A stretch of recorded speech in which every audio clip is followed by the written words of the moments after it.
Good morning to all of you and welcome to all of you in OCIS PCS classes. कैसे हैं आप लोग? Hope so सभी अच्छे होंगे, पढ़ाई भी सबकी बहुत बेहतर चल रही होगी। तो चलिए आज की क्लास में हम लोग देख लेते हैं कि कौन कौन से इम्पॉर्टेंट इश्यूज हैं जो आपके एग्जामिनेशन पॉइंट ऑफ व्यू से काफ़ी महत्वपूर्ण है। ठीक है, तो आते हैं और देखते हैं फर्स्ट इश्यूज कौन से हैं हमारे पास। ओके, फर्स्ट इश्यूज क्या है? फर्स्ट इश्यूज है परमाणु ऊर्जा संयंत्र। ओके, परमाणु ऊर्जा संयंत्र बनाने के लिए 4.8 अरब डॉलर के समझौते। किसके लिए? परमाणु ऊर्जा संयंत्र को बनाने के लिए। ठीक है, अब देखना है ये है कि ये समझौता किन देशों के बीच में हुआ है। तो चीन और पाकिस्तान ने क्या किया है कि पंजाब प्रांत में, यानी कहाँ के? तो पाकिस्तान के पंजाब प्रांत में कितना मेगावाट है? 1200 मेगावाट के परमाणु ऊर्जा संयंत्र स्थापित करने के लिए 4.8 अरब डॉलर का समझौता, यानी 4.8 कितनी बिलियन, 4.8 बिलियन डॉलर के साथ समझौते पर हस्ताक्षर किए गए हैं। ओके, हस्ताक्षर किए गए हैं। अब इसमें और क्या है, इसमें जोड़ सकते हैं कि यह परमाणु ऊर्जा संयंत्र बनाने के लिए जो इतना अरब डॉलर का समझौता किया गया है, तो चश्मा 5, आप यहाँ देख रहे हैं चश्मा 5 परमाणु संयंत्र पंजाब के, कहाँ पर? पंजाब के मियांवाली जिले के चश्मा में स्थापित किया जाएगा। ठीक है, कौन सा? यह चश्मा 5 परमाणु, चश्मा 5। इस परियोजना में पाकिस्तान जो है चीन से 4.8 अरब डॉलर का निवेश मिलेगा। चीन को कितना मिलेगा? इसको पाकिस्तान से कितना मिलेगा? पाकिस्तान को चीन से 4.8 अरब डॉलर का। पाकिस्तान का कुल परमाणु ऊर्जा जो आप देखेंगे, कुल परमाणु ऊर्जा उत्पादन कितना है? 1400 मेगावाट है। ओके, 1400 मेगावाट है। कराची परमाणु ऊर्जा संयंत्र पाकिस्तान का पहला परमाणु ऊर्जा संयंत्र है। कौन सा है? पहला कौन सा है? तो यह पहला है कराची। अगर कराची परमाणु ऊर्जा संयंत्र जो है ये पाकिस्तान का पहला परमाणु ऊर्जा संयंत्र है। ठीक है, अब पाकिस्तान जो है किसके लिए? चश्मा 5। ओके, चश्मा 5 परमाणु संयंत्र पंजाब के मियांवाली जिले के चश्मा में स्थापित किया जाएगा। और चीन जो है कितना का सपोर्ट कर रहा है? चीन कितना दे रहा है? 4 पॉइंट की जो अमाउंट है, इस अमाउंट को ध्यान रखिएगा कि पाकिस्तान किससे ले रहा है? चीन से ले रहा है। कितना इन्वेस्ट कर रहा है? 4.8 अरब डॉलर का वो निवेश मिलेगा। किसको? पाकिस्तान को। ठीक है, तो ये तो बात हो गई पाकिस्तान और चीन के बारे में। अब हम लोग थोड़ा यहाँ देख लेते हैं कि भारत के पास टोटल कितने परमाणु संयंत्र हैं। ओके, भारत के पास कितने परमाणु संयंत्र? तो भारत के पास 7 परमाणु संयंत्र है, 7। ठीक है, भारत के पास कितने हैं? 7 परमाणु संयंत्र है। थोड़ा मैं यहाँ पे लिख देती हूँ भारत के पास, जो इंपॉर्टेंट है आप लोगों का। भारत के पास टोटल कितने हैं? 7 परमाणु संयंत्र। ठीक है, परमाणु ऊर्जा संयंत्र, जिसकी अगर बात की जाए तो कितना मेगावाट का है वो? कितना, उसकी क्षमता कितनी है? 6780 मेगावाट क्षमता। ठीक है, कितनी क्षमता है इन 7 परमाणु ऊर्जा संयंत्र की बात की जाए तो 6780 मेगावाट क्षमता। याद रखना बहुत आसान है, 6780 है ना, याद रखना भी आसान है कि कितनी क्षमता है? 6780। एक जो डिजिट है वो कितना है? 6780। अपने आप में ध्यान रखना बहुत आसान है। इतना मेगावाट क्षमताओं के साथ कितनी है? 7 परमाणु ऊर्जा संयंत्र है भारत में। और वो 7 कौन कौन से हैं और कहाँ कहाँ है? ये आपके एग्जाम में ज्योग्राफी सेक्शन में ये क्वेश्चन आपको देता है। आपने देखा भी होगा कि इस क्वेश्चन को कैसे देता है, मैच ए और मैच बी के साथ। मैच ए में वो तारापुर, कैगा वगैरह का नाम दे देगा, और मैच बी में बोलेगा किस स्थान में उस स्थान से मैच करना होता है, तो इसे लिख लें। ठीक है, यह इंपॉर्टेंट है। इसमें जो आपका पाकिस्तान और चीन को लेकर के केवल वहाँ पे एक क्वेश्चन ही बनेंगे कि वो जो निवेश कर रहा है वो निवेश का अमाउंट पूछ लेगा कि कितने अरब डॉलर का कर रहा है। ठीक है, और अदरवाइज इसमें और कुछ जो अगर उससे कुछ संबंधित अगर कोई क्वेश्चन देखेंगे तो भारत के संदर्भ में पूछ लेगा। ठीक है, तो भारत में टोटल 7 परमाणु ऊर्जा संयंत्र है, जिसकी क्षमता कितनी है? 6780, यानी 6780 मेगावाट। याद रखने के लिए भी डिजिट बहुत आसान है, 6780। ठीक है, चलिए अब देख लेते हैं 7 कौन कौन से हैं भारत के। वो तारापुर, ठीक है, तारापुर। और यह भारत का पहला परमाणु ऊर्जा संयंत्र है भी। यह कहा है क्या है, भारत का पहला परमाणु ऊर्जा संयंत्र, ध्यान रखिएगा, ठीक है। पहला परमाणु ऊर्जा संयंत्र मैंने फर्स्ट में लिख भी दिया है और यह भारत का पहला है भी। भारत का पहला परमाणु ऊर्जा कहां पर है, यह महाराष्ट्र में है, तारापुर महाराष्ट्र में पहला परमाणु ऊर्जा संयंत्र। ओके, पहला परमाणु ऊर्जा संयंत्र। ओके, चलिए नेक्स्ट लिख ले। नेक्स्ट या तो पहला पूछ लेता है या ये पूछ लेता है कि सबसे बड़ा कौन सा है। ओके, रावत भाटा, यह कहाँ है, कोटा, कोटा राजस्थान, कोटा राजस्थान, ठीक है। उसके बाद कौन से हैं, कलपकम,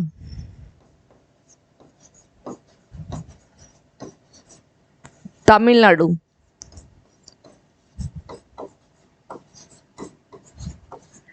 और तमिलनाडु में कौन सी है, कुडनकुलम, कुडनकुलम, ये भी कहाँ है, तमिलनाडु में है, ठीक है। तो तमिलनाडु का दो है, एक है कलपकम और एक है आपका कुडनकुलम। ओके, इसलिए मैंने तमिलनाडु को दोबारा नहीं लिखा है, ये ध्यान रखिएगा। कलपकम तमिलनाडु, कुडनकुलम तमिलनाडु, तो ये चार हो गए। पांचवा आप यहां लिख लें, काकरापार, काकरापार नाम से क्या लग रहा है, कहां होगा, सूरत गुजरात।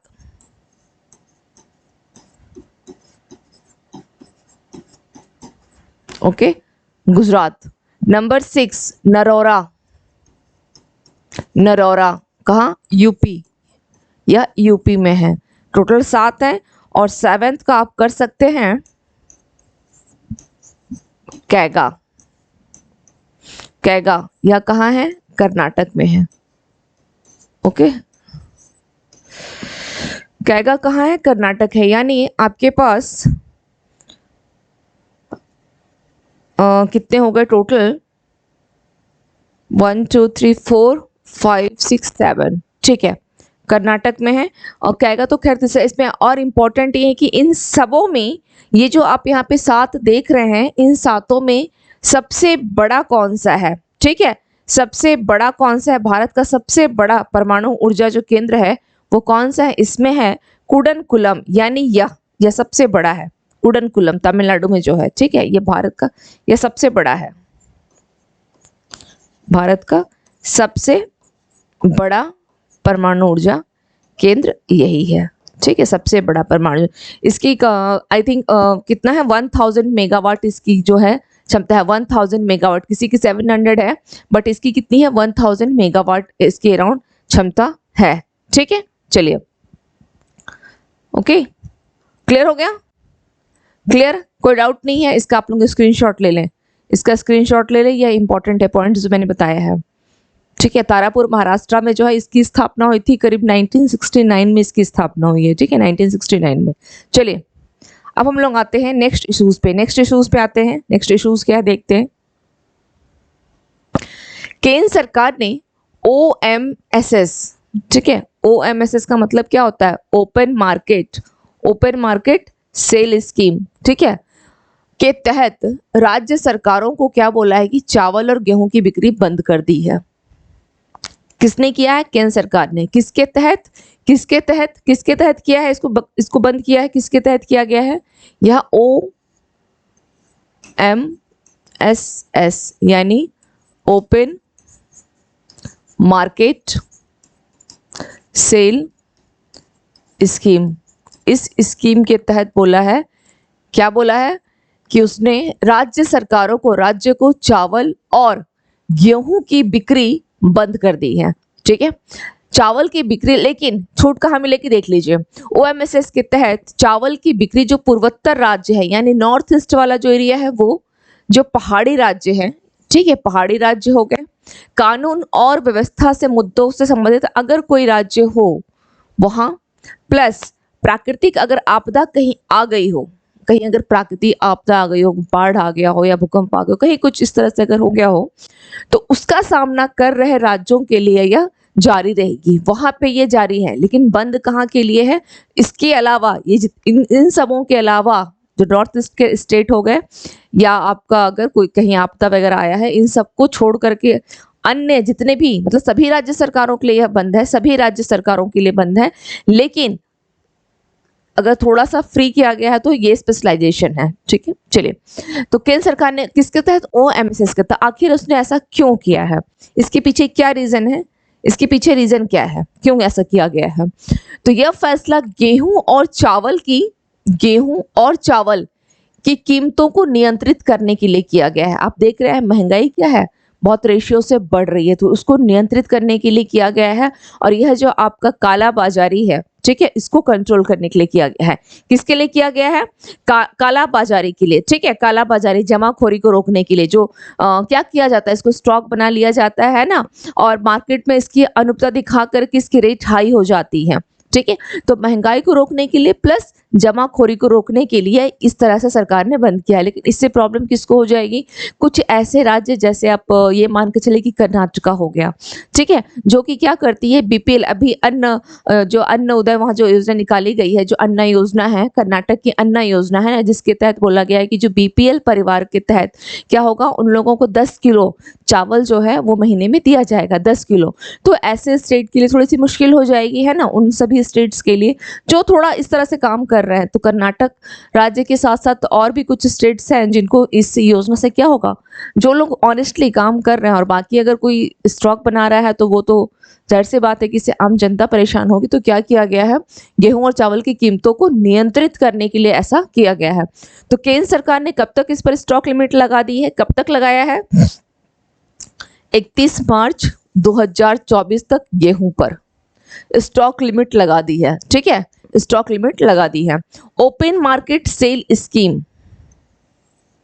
OMSS, ठीक है, का उद्देश्य क्या है? भारतीय खाद्य निगम यानी FCI, food corporation of India, FCI और राज्य एजेंसियों द्वारा रखे गए जो खाद्यान्न के स्टॉक हैं, क्या है, खाद्यान्न के अतिरिक्त स्टॉक को कम करना है।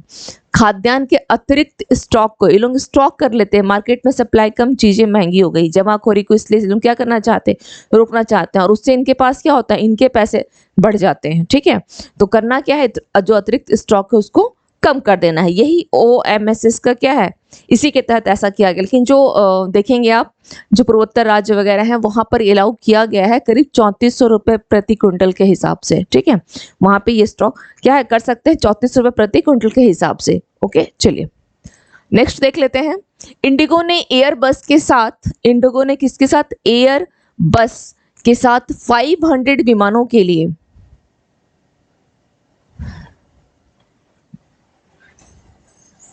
कितने, 50 अरब डॉलर के सौदे पर हस्ताक्षर किए हैं। इंडिगो ने क्या किया है, एयरबस के साथ 500 विमानों के लिए 50 अरब डॉलर के सौदे पर हस्ताक्षर किया है। तो अब देख लेते हैं कौन है प्रमोटर और MD कौन है, राहुल भाटिया। प्रमोटर और MD कौन है, राहुल भाटिया। ओके, के नेतृत्व में इंडिगो टीम और CEO, ठीक है, कौन है, गुइलोमे फाउरी। ओके, किसके रहेंगे, एयरबस। ठीक है, एयरबस की टीम के साथ क्या किया गया है, एक ऐतिहासिक कितने बिलियन का, 50 बिलियन डॉलर यानी 50 अरब डॉलर के सौदे पर हस्ताक्षर किया गया है।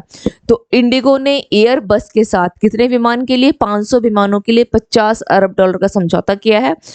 ध्यान रखिएगा कि वर्तमान में जो इंडिगो है, जिसके भी बाजार में हिस्सेदारी सबसे अधिक है, और इसके पास अभी एट प्रेजेंट करीब 300 समथिंग, शायद 310 ऐसे कुछ विमान अभी इंडिगो के पास हैं। ठीक है, अभी इंडिगो के पास हैं 310 करीब विमान। लेकिन कितने की बात कर रहा है वो, 500 विमानों के लिए, टोटल 500 विमान की बात इसके पास चल रही है, अभी तो है इतने। तो एयरबस के साथ कितना है, 500 विमानों के लिए कितने अरब डॉलर का समझौता है, ये 50 अरब डॉलर का। और कौन है, किसके साथ हो रहा है, गुइलोमो फाउरी। ओके, और इंडिगो का कौन है, इंडिगो का राहुल भाटिया। ये राहुल भाटिया नाम ध्यान रखिएगा, इनके नेतृत्व में इंडिगो टीम ने किया है। ठीक है, चलिए अब इससे रिलेवेंट और क्या फैक्ट देख लेते हैं। और यह जो इसको मिलेगा, ठीक है, ये जो इसको मिलेगा 2030 से 35 के बीच में, ठीक है, 2030 से 35 के बीच में ये सौदे जो है इनके कंप्लीट हो जाएंगे। ओके, चलिए नेक्स्ट इसके साथ और क्या जुड़ा हुआ मुद्दा देख लेते हैं। 500 विमानों के ऑर्डर में कौन कौन सा है? A320 neo, A321 neo, A321 XLR विमान शामिल है। ठीक है, XLR विमान। इस ऑर्डर के लिए इंजन का जो चयन है, इंजन का चयन बाद में किया जाएगा। ठीक है, वर्तमान में इंडिगो की बाजार में हिस्सेदारी सबसे बड़ी, इंडिगो भारत में बाजार के हिसाब से सबसे बड़ी एयरलाइन है, ध्यान रखिएगा। ठीक है, अभी सबसे बड़ी एयरलाइन यही है इंडिगो की। करीब मार्केट में इसकी 60% जो है इसी की हिस्सेदारी है। ठीक है, बाजार में इसकी जो हिस्सेदारी है 60% है और 310 इसके पास ऑलरेडी अभी कितने हैं? इतने विमान हैं। ओके, इतने विमान हैं। ओके, चलिए अब यहाँ पर थोड़ा सा आप लोग यहाँ जैसे वहाँ एक और इंडिगो के सीईओ देख ले कौन है। इंडिगो के राहुल भाटिया का नाम ध्यान रखिएगा, राहुल भाटिया। ठीक है, पीटर एल्बर्स, ये कौन है? इंडिगो का सीईओ। ठीक है, राहुल भाटिया, और इसका नाम ध्यान रखिएगा पीटर एल्बर्स का। ओके, चलिए नेक्स्ट हम लोग देख लेते हैं कौन सा इशूज है, और नेक्स्ट देख लेते हैं drug controller general of India. Drug controller general of India यानी DCGI। ठीक है कौन? कौन है? Rajeev Singh. Rajeev Singh drug controller general of India कौन है? राजीव सिंह रघुवंशी। ओके, रघुवंशी ने क्या किया है? आपातकालीन उपयोग के लिए यानी इमरजेंसी के लिए जैम कोवैक OM को मंजूरी दी है। आप यहाँ पे देख ही रहे हैं कोविड-19 वैक्सीन किस टाइप का है? mRN। ठीक है, तो ये इस पे क्वेश्चन बन सकता है। mRN की कौन सी है? जैम कोवैक OM को मंजूरी दी है। जैम कोवैक OM क्या है? ये ओमिक्रॉन वेरिएंट। ओमिक्रॉन वेरिएंट के लिए भारत का पहला स्वदेशी mRN वैक्सीन है। भारत का पहला है, मैंने हमेशा कहा है पहला अगर किसी सेंटेंस में है तो इंपॉर्टेंट है, तो भारत का पहला स्वदेशी mRN। ओके, आप यहाँ देख ही रहे हैं इमेज में है M स्मॉल m है एंड कैपिटल RNA।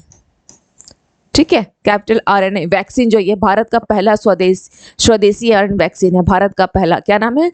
जैम कोवैक OM ओमनी वेरिएंट। ठीक है, इसे पुणे स्थित, कहाँ इसको विकसित किया गया है? पुणे स्थित जेनोवा बायोफार्मास्यूटिकल्स लिमिटेड, पुणे में है जेनोवा बायोफार्मास्यूटिकल्स लिमिटेड, वहां पर इसको विकसित किया गया है। क्लियर? चलिए नेक्स्ट इश्यूज देख लेते हैं। अरुंधति राय। ठीक है, अरुंधति राय को लाइफ टाइम अचीवमेंट के लिए यूरोपीय निबंध पुरस्कार 2023 से सम्मानित किया गया है। तो लाइफ टाइम अचीवमेंट पुरस्कार के लिए कौन सा? यूरोपीय निबंध पुरस्कार 2023 के लिए किसको सम्मानित किया गया है? अरुंधति राय को। ठीक है, ये तो हो गई आपकी फर्स्ट क्वेश्चन। अब यहाँ से और कैसे क्वेश्चन आएंगे? किसके लिए दिया गया है? आजादी 2021 का फ्रेंच अनुवाद के लिए इस पुरस्कार से उनको सम्मानित किया गया है। ठीक है, चार्ल्स विलन फाउंडेशन, कौन सी है? चार्ल्स विलन फाउंडेशन ने उन्हें लाइफ टाइम अचीवमेंट के लिए 40 कौन सा है? 45 यानी 45वां यूरोपीय निबंध पुरस्कार से सम्मानित किया है। किसके द्वारा? चार्ल्स विलन फाउंडेशन के द्वारा। किसको सम्मानित किया गया है? अरुंधति रॉय को। और किस पुरस्कार से किया गया है? आजादी का उन्होंने फ्रेंच में अनुवाद किया था। ठीक है, आजादी का फ्रेंच अनुवाद करने के लिए इस पुरस्कार से उनको सम्मानित किया गया। बस अब यूरोपीय निबंध जो पुरस्कार है वो कब से दिया जा रहा है? 1975 से इसको प्रदान किया जाता है। इसका क्रम भी ध्यान रखिएगा कि यह 45वां है। ओके, यह 45वां है। यह पुरस्कार उन लेखकों को और की ओर ध्यान आकर्षित करता है जिनका कार्य वर्तमान जो समाज में चल रहा है या उनकी प्रथा है और उनकी विचारधाराओं का क्या है, जो उनकी विचारधारा है उसका साक्षी है। ठीक है, उन विचारधाराओं का साक्षी है और उन पर टिप्पणी प्रदान करता है। ओके, तो उस पर किसका आकर्षित करता है? यह पुरस्कार उन लेखकों की ओर आकर्षित करता है। 1975 से इसको दिया जा रहा है। चलिए नेक्स्ट देख लेते हैं, मंगोलिया में बहुराष्ट्रीय शांति स्थापना, मंगोलिया में बहुराष्ट्रीय शांति स्थापना संयुक्त अभ्यास एक्स कॉन्क्वेस्ट, क्या नाम है, एक्स कॉन्क्वेस्ट, यानी एक्सरसाइज कौन सी है, एक्स, एक्स का मतलब क्या होता है, एक्सरसाइज हो गया, अभ्यास हो गया, कॉन्क्वेस्ट आप यहाँ देख रहे हैं कॉन्क्वेस्ट, ठीक है, यानी मल्टीनेशनल, मल्टीनेशनल है ये, okay, multinational peace keeping exercise, okay, multinational peace keeping exercise. अब इसमें इस संयुक्त अभ्यास है, आप देख ही रहे हैं ज्वाइंट एक्सरसाइज है, तो इसमें करीब 20 देशों से भी अधिक देश ने पार्टिसिपेट किया है, ठीक है, 20 देशों से भी अधिक देशों ने पार्टिसिपेट किया है, 20 देशों से अधिक, 20 देशों से अधिक के कौन कौन है, सैन्य दल, से अधिक के सैन्य दल, ओके, प्लस सैन्य दल है प्लस पर्यवेक्षक है, पर्यवेक्षकों ने इसमें क्या किया है, सम्मिलित हुए हैं, ठीक है, ये तो हो गया। अब ये क्या है, कॉन्क्वेस्ट, कॉन्क्वेस्ट एक्सरसाइज है, इसमें इसका आयोजन कहाँ किया जा रहा है, इसका अभ्यास का आयोजन कहाँ हो रहा है, मंगोलिया में हो रहा है, कॉन्क्वेस्ट 2003 आयोजन मंगोलिया में हो रहा है, 20 से अधिक देश इसमें शामिल हैं, और भारत की तरफ से जो प्रतिनिधित्व कर रहा है, भारत की तरफ से वो गढ़वाल राइफल्स, ठीक है, भारत की तरफ से प्रतिनिधित्व कौन कर रहा है, भारत की तरफ से गढ़वाल राइफल्स की टुकड़ी कर रही है, गढ़वाल राइफल्स की एक सैन्य टुकड़ी, ठीक है, भारत की तरफ से, ओके, गढ़वाल राइफल्स की सैन्य टुकड़ी भारत की तरफ से यहाँ पे क्या कर रही है, प्रतिनिधित्व कर रही है, प्रतिनिधित्व।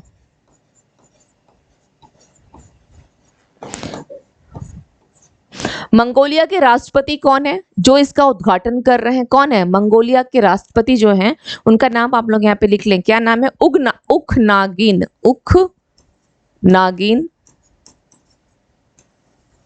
उखनागिन यूरेल सुख, ठीक है, ये कौन है, ये कौन है, उखनागिन यूरेल सुख कौन है, ये राष्ट्रपति है जो इसका उद्घाटन किए हैं, किसका उद्घाटन, इस एक्सरसाइज का इन्होंने उद्घाटन किया है, क्योंकि मंगोलिया में हो रहा है तो जाहिर सी बात है कौन करेगा उद्घाटन, उद्घाटन कौन करेगा, राष्ट्रपति करेंगे, उखनागिन यूरेल सुख, ओके, ये वहाँ के राष्ट्रपति हैं मंगोलिया के, बस इतने पॉइंट्स ध्यान रखिएगा इसमें, ठीक है। चलिए, वैसे तो इसमें एक और चीज़ ध्यान रख सकते हैं कि इसमें जो यूके की है ना, यूएस, ठीक है, यूएस पैसिफिक जो आप बोल सकते हैं यहाँ पर, यूएस पैसिफिक जो है वो भी यहाँ पर क्या कर रही है, यहाँ सह आयोजित है, ये आप बोल सकते हैं, ठीक है, यूएस की सेना भी इसमें जो है वो सह आयोजित है, अगर चाहे आप इसे छोड़ दीजिए, इसे ये इंपॉर्टेंट नहीं है, इसे जस्ट स्किप कर दें, ठीक है। चलिए नेक्स्ट देख लेते हैं, क्या है नेक्स्ट, उत्तर भारत का यानी नॉर्थ इंडिया का पहला क्या है, स्किन बैंक सफदरजंग अस्पताल में खुला है, ठीक है, उत्तर भारत का पहला स्किन बैंक है, देखते हैं क्या है स्किन बैंक। पहले तो इसको ध्यान रखिएगा, जो आपकी हेडलाइन है इस हेडलाइन में ही है कि भारत का पहला भारत का पहला तो नहीं है, उत्तर भारत का यह पहला है स्किन बैंक सफदरजंग अस्पताल में खुला है, ठीक है। आखिर ये है क्या, तो देश में टोटल जो है 16 स्किन बैंक है, देश में कितने हैं, 16 स्किन बैंक है, और कहाँ कहाँ है, 7 महाराष्ट्र में है, 4 चेन्नई में है, 3 कर्नाटक में है, और एक एमपी और उड़ीसा में है, ठीक है, एमपी और उड़ीसा में एक है। आखिर इसके तहत क्या क्या और देखते हैं कि क्या क्या इसमें फैक्ट्स जुड़े हुए हैं। स्किन बैंक एक ऐसी सुविधा है जहां पर जो मृत व्यक्तियों की त्वचा, ठीक है, वो दान की जा सकती है, मृत व्यक्तियों की त्वचा को, स्किन को दान किया जा सकता है, ठीक है। किडनी और लीवर को स्टोर नहीं किया जा सकता है, किसको, किडनी को और लीवर को, ओके, किडनी और लीवर को स्टोर नहीं किया जा सकता है, ठीक है। और दान के कुछ घंटों के भीतर ट्रांसप्लांट करने की आवश्यकता होती है, कुछ घंटों के भीतर, इसको जान जाइए कि क्या है, ठीक है। अगर कभी किसी को सपोज किसी जानने वाले को अगर कभी ऐसा हुआ कि ज़रूरत पड़ी तो आप एटलीस्ट ये जानकारी तो प्रोवाइड कर सकते हैं। यहाँ पे ये ज़रूरी नहीं कि एग्ज़ाम में यहाँ से क्वेश्चन आएँगे कि नहीं, ज़रूरी ये है कि ये नॉलेज जो है आपको ये पता होनी चाहिए कि हमारे देश में वर्तमान में क्या चिकित्सा में सुविधाएँ दी जा रही हैं, ताकि आप अन्य एक आम नागरिक को भी जो सपोज अगर जो इस चीज़ से क्या होंगे अनभिज्ञ होंगे तो आप उनको ये ज्ञान तो दे सकते हैं, नॉलेज तो बता सकते हैं कि ऐसा कुछ है। केवल आपको ये ध्यान रखना कि उत्तर भारत में जो स्किन बैंक है वो सफदरजंग अस्पताल में ही खोला गया है, ये इंपॉर्टेंट है। अदरवाइज ये आपको सिर्फ एक नॉलेज के लिए है कि क्या है, ठीक है। आपके यहाँ से क्वेश्चन नहीं बनेंगे लेकिन फिर भी जान जाइए। यह स्किन बैंक क्या है, एक ऐसी सुविधा है जहाँ पे जो डेड बॉडी होती है उनकी स्किन को दान किया जाता है, लेकिन लीवर और किडनी को स्टोर नहीं किया जाता है। किडनी और लीवर तो ये साइड हो गए, इसको स्टोर नहीं कराया और जब दान करते हैं उसके कुछ घंटों के भीतर ही ट्रांसप्लांट करने की आवश्यकता होती है। लेकिन त्वचा यानी स्किन के मामले में इसे क्या करते हैं 3 से 5 साल तक स्टोर किया जा सकता है, ठीक है। जब हम लोग किसी चीज़ को ट्रांसप्लांट करवाते हैं तो कहते हैं ना कि नहीं तो उसके लिए टाइम कितना होता है, कुछ घंटे के भीतर करना होता है। लेकिन जो स्किन की अगर यहाँ बात की जाए तो स्किन के लिए 3 से 5 साल तक उसको क्या किया जा सकता है, स्टोर किया जा सकता है स्किन को, ठीक है, स्टोर किया जा सकता है। और देख लेते हैं क्या है इसमें। स्किन ग्राफ्टिंग जो है मृत्यु की दर को कम करता है। स्किन ग्राफ्टिंग अब यहाँ कहाँ इसकी जरूरत पड़ती है वो देखिए। ग्राफ्टिंग कम करता है क्योंकि रोगियों में जीवित रहने की दर को बढ़ाता है, ठीक है। मृत्यु दर को कम करेगा स्किन की ग्राफ्टिंग और जीवित, अब मृत्यु दर कम है तो जाहिर सी बात है जीवन की जो लाइफ है उसको बढ़ाएगा, ठीक है। जो लाइफ रेट उसको तो जीवित रहने की दर को बढ़ाता है और उन्हें बेहतर उपचार परिणाम प्राप्त करने में मदद भी करता है, ठीक है। यह उनके अस्पताल में रहना और उपचार की कुल लागत को भी क्या करता है, कम करता है। एक्चुअली इसका अगर आप देखेंगे इसका जो यूज़ है तो जो बर्न पेशेंट जो पेशेंट जल चुके होते हैं आप उनका देखते हैं कि जले हुए पेशेंट का ट्रीटमेंट तो सभी जितने भी बीमारी हैं उनका ट्रीटमेंट काफ़ी महंगा है, लेकिन जो बर्न पेशेंट्स होते हैं उनकी ट्रीटमेंट बहुत महंगी होती है। प्लस उस महंगाई से भी ज़्यादा उनकी बॉडी जो होती है वो स्किन जो होती है वो रिकवर नहीं हो पाती है। आपने बहुत ऐसे पेशेंट देखे होंगे जो अगर वो जल गए हैं तो उनका वो जलने का जो निशान है बॉडी में रह जाता है और बहुत भयावह तरीके का दिखता भी है ना, बहुत भयावह रूप दिखता है क्योंकि उस स्किन का कोई इलाज नहीं हो पाता, बस थोड़ा बहुत ही कहीं अगर हल्का फुल्का ही अगर कहीं गले पे है या हाथ पे तो बहुत लाइटली उसको क्या करते हैं उसको सही किया जा सकता था अब तक, ठीक है। लेकिन अब क्या है स्किन की ग्राफ्टिंग की अगर हो जाती है, स्किन को दान दे दिया जाता है तो उसका उपचार काफ़ी आसान हो जाएगा और जो बर्न पेशेंट की मृत्यु दर जो है वो भी हाई है तो वो भी कम हो जाएगी, ठीक है। अब यहाँ पे क्या है भारत में हर साल कितने 7 से 10 मिलियन लोग, भारत में हर साल 7 से 10 मिलियन लोग क्या होते हैं, लोग जो हैं जलने से घायल होते हैं, जो सड़क दुर्घटनाओं के बाद चोट का दूसरा सबसे आम कारण है। सड़क दुर्घटना के बाद चोट का दूसरा सबसे बड़ा आम कारण है, ठीक है। चलिए नेक्स्ट देख लेते हैं। युवा पेशेवरों के कौशल को बढ़ाने के लिए, ठीक है, कौन सी मंच है देख लेते हैं। IGOT,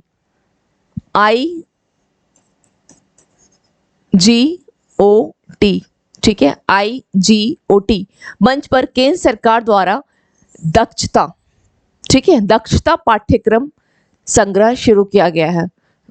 दक्षता पाठ्यक्रम उद्देश्य क्या है, किस उद्देश्य किया गया है, एक दक्षता पाठ्यक्रम किस उद्देश्य किया गया है, शिक्षार्थियों को उनके कर्तव्य और जिम्मेदारियों को प्रभावी ढंग से निर्वहन करने के लिए महत्वपूर्ण विषयों से परिचित कराकर, जो इंपॉर्टेंट विषय हैं उनसे परिचित कराकर कार्यात्मक क्षेत्र और व्यवहारिक दक्षताओं का निर्माण करना है, ठीक है। नेशनल प्रोग्राम किसके लिए है, for civil services capacity building, learn network grow your career, ठीक है। चलिए कर्मयोगी भारत देख रहे हैं ना, इमेज में आप लोग देख रहे हैं। चलिए अब हम लोग देख लेते हैं यहाँ पर IGOT कर्मयोगी प्लेटफॉर्म सरकारी अधिकारियों को उनकी क्षमता निर्माण यात्रा में मार्गदर्शन प्रदान करने के लिए क्या है, यह एक ऑनलाइन पोर्टल है। क्या है यह एक ऑनलाइन पोर्टल है।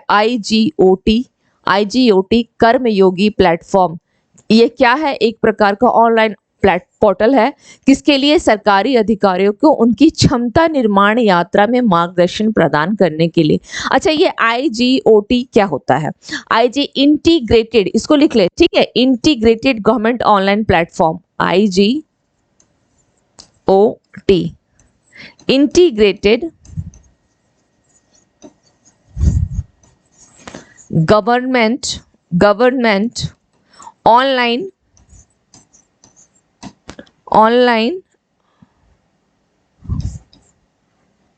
इंटीग्रेटेड गवर्नमेंट ऑनलाइन प्लेटफॉर्म, ठीक है, IGOT ऑनलाइन प्लेटफॉर्म है ये, या ट्रेनिंग कर सकते हैं आप, ऑनलाइन ट्रेनिंग, ठीक है, online training integrated government online training, ठीक है। IGOT मंच पर क्या है? केंद्र सरकार द्वारा दक्षता पाठ्यक्रम संग्रह शुरू किया गया है, किसके लिए? युवा पेशेवरों के कौशल को बढ़ाने के लिए, युवा जो पेशेवर है उनके कौशल को बढ़ाने के लिए किया गया है, ठीक है। चलिए नेक्स्ट देख लेते हैं क्या है।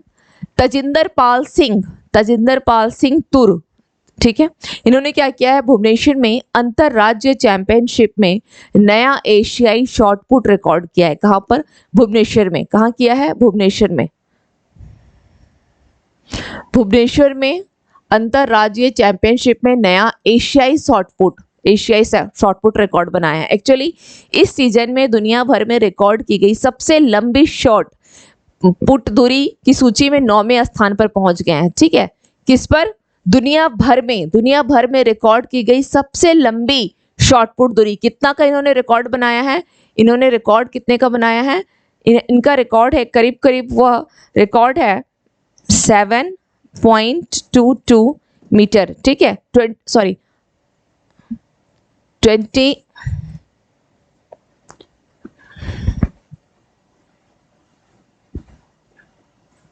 अरे हाँ 21.77 मीटर, इतना का इन्होंने क्या किया है? विश्व रिकॉर्ड बना दिया है, ठीक है। इतना का इन्होंने क्या किया है? विश्व रिकॉर्ड बना दिया है। तो इतनी पुट दूरी के में कितने हैं? 9वें स्थान पे वर्तमान में आ गए हैं, ठीक है। इस रिकॉर्ड को बनाते हुए ये दुनिया भर में जो लंबी शॉट पुट दूरी जो है उसमें ये 9वें स्थान पर आ गए हैं। अंतरराज्यीय चैंपियनशिप एशियाई खेलों के लिए क्या है? क्वालिफायर है, ओके, क्वालिफायर है। ये हो गया। अब क्या है? शॉर्ट पुट के बारे में थोड़ा सा जान जाइए। शॉर्ट पुट क्या होता है? किस तरह का खेल है? यह एक ऐसा खेल है जिसमें खिलाड़ी एक गोले के अंदर, ठीक है, एक गोले के अंदर क्या करता है? गोले के अंदर खड़ा होता है और जहां तक संभव हो एक भारित यानी वेटेड गेंद को फेंकने का प्रयास करता है, ओके। धातु की गेंद का वजन पुरुषों के लिए कितना है? पुरुषों के लिए 7.26 kg या 16 लैब, और महिलाओं के लिए कितना होता है? 4 kg या 8.81 लैब होता है, यानी हाफ, करीब हाफ, ठीक है। पुरुषों का शॉट पुट जो है 1896 के बाद से हर ओलंपिक का हिस्सा रहा है। 1896 के बाद हर ओलंपिक का हिस्सा रहा है। कहने का मतलब है एक गोले में खड़े हो जाइए और वो जितनी दूरी तक वो धातु की बनी हुई बॉल, वेट कितना होता है? करीब 7.2 kg जो वेट है वो जितनी दूरी तक जाएगा, तो उसी में तजिंदर पाल सिंह ने इन्होंने कितना दूर तक फेंका था? 21.77 मीटर तक इनकी वो बॉल जो है, धातु वाली जो गेंद है, वो इतनी दूरी को पार की। और इसी के साथ इनका शॉट पुट की दूरी में दुनिया में अभी ये 9वें स्थान पे पहुंच गए हैं और यह एशियाई शॉट पुट के लिए क्वालिफाई भी कर चुके हैं, ठीक है, क्वालिफाई भी कर चुके हैं। तो ये हो गई आज की हम लोगों की जो इश्यूज से रिलेटेड हो गए, ठीक है। अब हम लोग देख लेते हैं वन लाइनर फैक्ट्स कौन कौन से इंपॉर्टेंट हैं। किसने 50 अरब अमेरिकी डॉलर के 500 एयरबस विमानों का ऐतिहासिक ऑर्डर दिया है? इंडिगो ने दिया है। इम्तियाज अहमद, ठीक है, इम्तियाज अहमद का क्या हो गया? निधन हो गया। ये कौन थे? समाज शास्त्री। इंटेल वो किस देश ने 32.8 बिलियन के चिप प्लांट समझौते पर हस्ताक्षर किया है? तो जर्मनी ने किया है, ठीक है, जर्मनी ने किया है। नेक्स्ट देख लेते हैं। किसने स्थानीय समाचार प्रकाशकों के लिए भारतीय भाषा में कार्यक्रम को शुरू किया है? तो गूगल ने किया है, ओके। एक्सिस बैंक द्वारा किसे गैर कार्यकारी अध्यक्ष नियुक्त किया गया है NS स्वामीनाथन को। किस देश ने एक मिशन में 41 सैटेलाइट को अंतरिक्ष में प्रक्षेपित किया है? किस देश ने किया है? चीन ने किया है। कितने सैटेलाइट है? 41 सैटेलाइट है। ओके 41। 200 अंतरराष्ट्रीय मैच खेलने वाले 200 फुटबॉलर कौन बने हैं? फुटबॉलर तो कौन है? Cristiano Ronaldo. क्रिस्टियानो रोनाल्डो, मैंने क्लास में बताया था कि ये कहाँ के रहने वाले हैं। क्रिस्टियानो रोनाल्डो कहाँ के हैं? कमेंट सेक्शन में आप लोग जरूर मुझे बताएं। आप लोग शायद क्लास, मुझे लग रहा है कि कुछ स्टूडेंट्स जो रेगुलर नहीं कर रहे हैं, क्योंकि मैं कुछ ना कुछ क्वेश्चन पूछती हूँ और कमेंट्स में रिप्लाई नहीं आ रहे हैं। Okay, women's emerging Asia cup 2023 किसने जीता है? भारतीय महिला क्रिकेट टीम ने। प्रतिष्ठित जर्मन शांति पुरस्कार से सम्मानित किसको किया गया है? सलमान रुश्दी को। ओके, किसे यूरोपीय निबंध पुरस्कार 2023 से सम्मानित किया गया है? अरुंधति रॉय। ओके, कौन 2 दिवसीय G20 श्रम सगाई, आप ये जो सगाई देख रहे हैं ना, सगाई, ये सगाई ना होकर आप इसे इंगेजमेंट ग्रुप कर लें। Okay, engagement group. Okay, engagement group. Actually G20 के तहत कुछ ऐसे ग्रुप बने हुए हैं ना, कुछ इंगेजमेंट ग्रुप बने हुए हैं, जैसे बिजनेस ग्रुप हो गया, साइंस ग्रुप हो गया, वुमेन्स ग्रुप, जैसे वहाँ पे वुमेन्स ग्रुप में आपने सुना ही होगा W20, साइंस विज्ञान 20, तो तरह ये श्रम 20 है, लेबर 20 ग्रुप है इनकी। ठीक है, कि मेजबानी कर रहा है। इंपॉर्टेंट है बीपीएससी के लिए, यह इंपॉर्टेंट है, यह very important for BPSC. Okay, G20 engagement group शिखर सम्मेलन की जो है कौन सा है? श्रम इंगेजमेंट यानी लेबर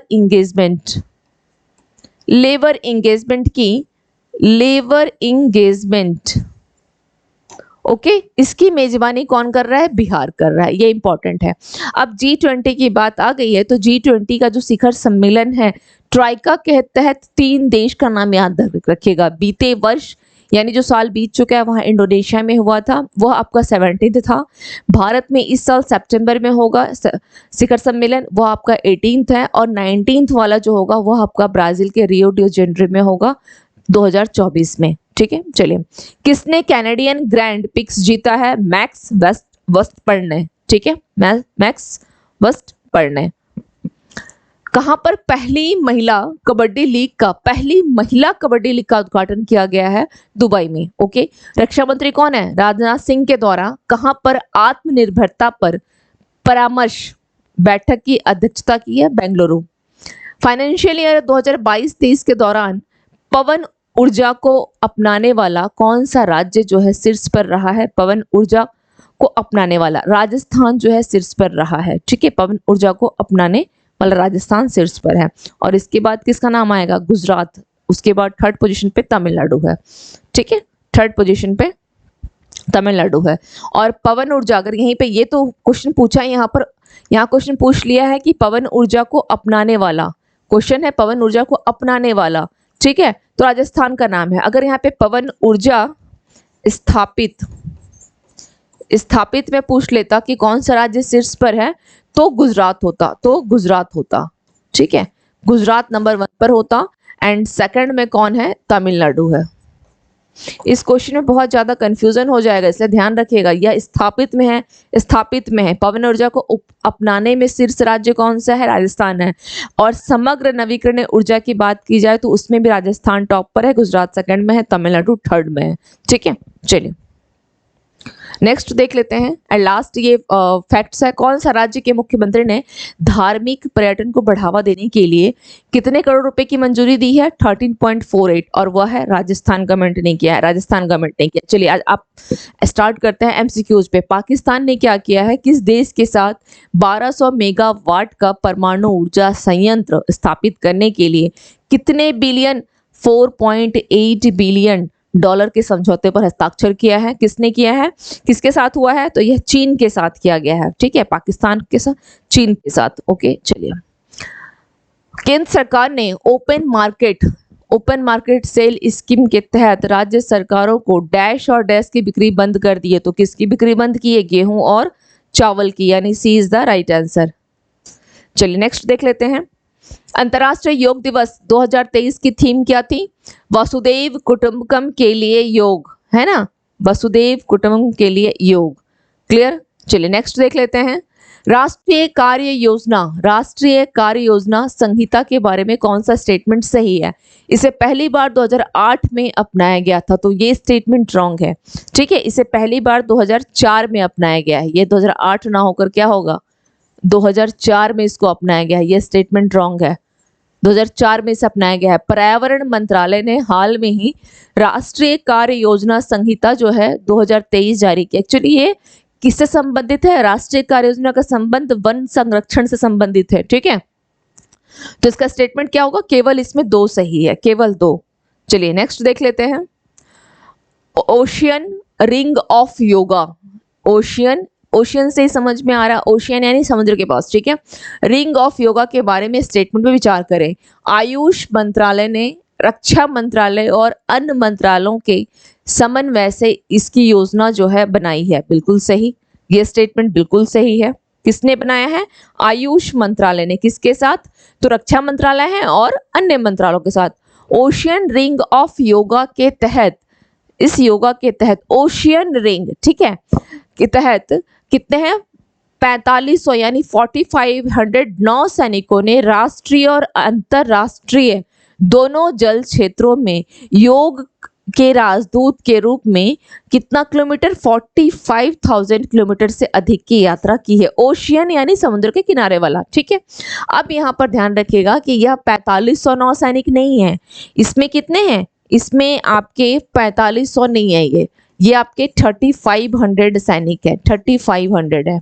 और इसमें इन्होंने जो बोला गया है कि 45,000, तो यह आपका 35,000 है।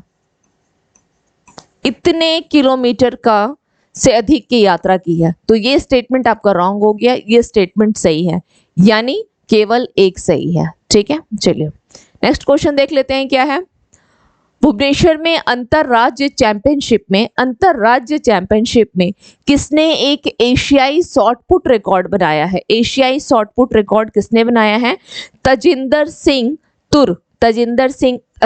पाल सिंह तुर ने। कितने का रिकॉर्ड इन्होंने बना दिया है? 21.77। इतनी मीटर इन्होंने क्या किया है? गेंद को फेंका है, इतना मीटर। चलिए नेक्स्ट क्वेश्चन देखते हैं। पाठ्यक्रम संग्रह का नाम बताएं। पाठ्यक्रम संग्रह का नाम बताएं जिसे केंद्र सरकार ने क्या किया है? युवा पेशेवर जो है उनकी कौशल को बढ़ाने के लिए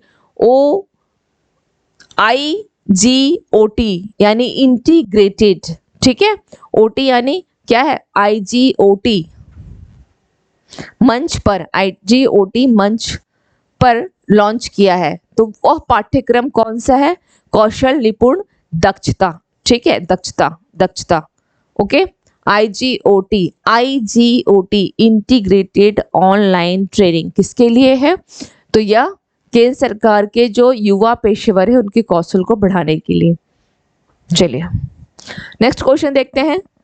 राष्ट्रीय राजमार्गों के समावेशी, जो राष्ट्रीय राजमार्ग है, नेशनल हाईवेज हैं, ओके, उनके समावेशी यानी समग्र रूप से उनका विकास के लिए, डेवलपमेंट के लिए क्या किया गया है?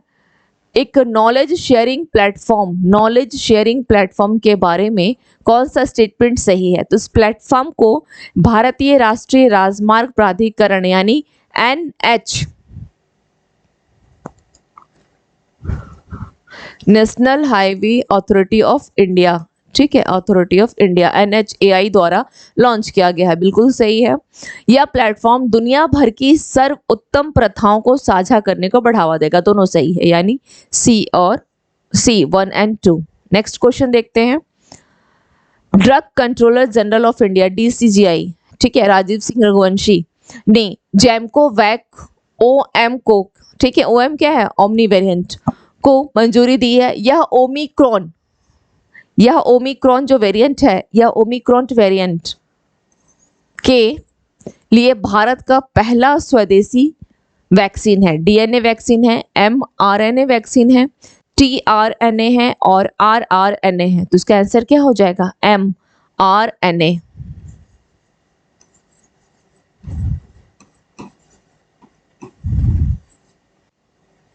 चलिए नेक्स्ट क्वेश्चन देखते हैं।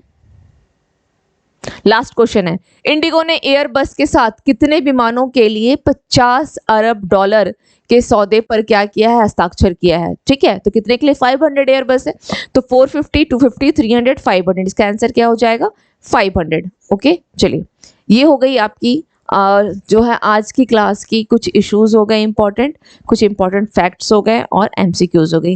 कंटेंट के रिगार्डिंग अगर किसी तरह की कोई प्रॉब्लम हो तो आप लोग मुझे कमेंट कर सकते हैं। चैनल न्यू है, कोई सुझाव भी आप लोग देना चाहें तो बिल्कुल दे सकते हैं, ताकि आपके साथ साथ इसमें जो और भी अन्य स्टूडेंट्स जुड़ेंगे तो उनके साथ भी कुछ अच्छा कल्याण हो जाए। ठीक है, और इस चैनल को आप लोग लाइक करें, शेयर करें एंड ज़्यादा से ज़्यादा सब्सक्राइब करें। तो मिलते हैं फिर नेक्स्ट करंट अफेयर्स की क्लास में। हाँ, अगर आप लोगों को कमेंट सेक्शन के थ्रू कोई डाउट अगर क्लियर नहीं हो पाती तो आप लोग मुझे 10 बजे से लेकर के मॉर्निंग में 4 बजे के बीच कॉल कर सकते हैं। ठीक है, और आप लोगों को क्लास के जस्ट बाद जो है पीडीएफ भी अवेलेबल रहती है, वो आप लिंक पे देखेंगे तो पीडीएफ भी आपको मिल जाएगी। टेलीग्राम चैनल है, आपको पीडीएफ आसानी से मिल जाएगी। Okay, thank you to all of you and have a nice day.